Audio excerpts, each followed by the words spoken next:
de Lyon, qui est l'organisateur du salon Alternative Auto, édite depuis plusieurs années un supplément qui s'appelle Alternative Auto, lui-même consacré aux voitures et aux véhicules hybrides ou électriques.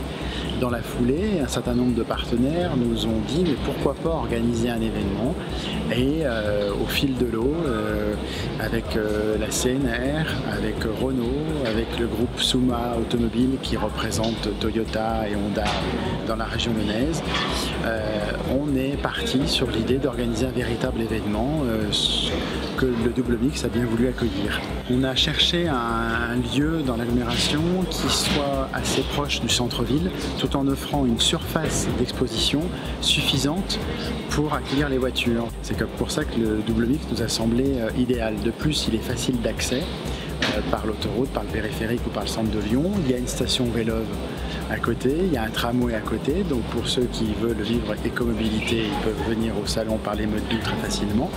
Et les essais au départ du Double Mix sont extrêmement simples à organiser. La philosophie du salon, la stratégie du salon, c'est vraiment l'essai.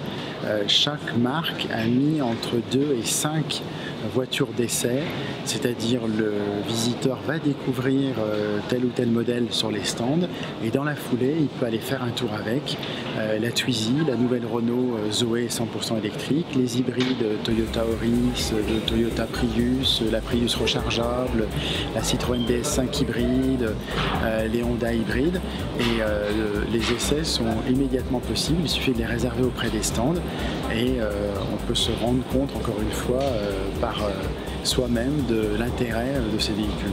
Cette première édition d'Alternative Auto est évidemment un pari, puisque c'est la première fois, à notre connaissance, qu'on prend la décision de rassembler autour du mode de propulsion des véhicules de différentes natures. Habituellement, vous avez des salons des deux roues, des salons des camions, des salons voitures, et là, vous avez un salon dont le point commun entre tous les véhicules, c'est le mode de propulsion. Et ça va du vélo aux petits camions, en passant par les voitures urbaines, citadines, mais aussi les belles routières ou les scooters électriques.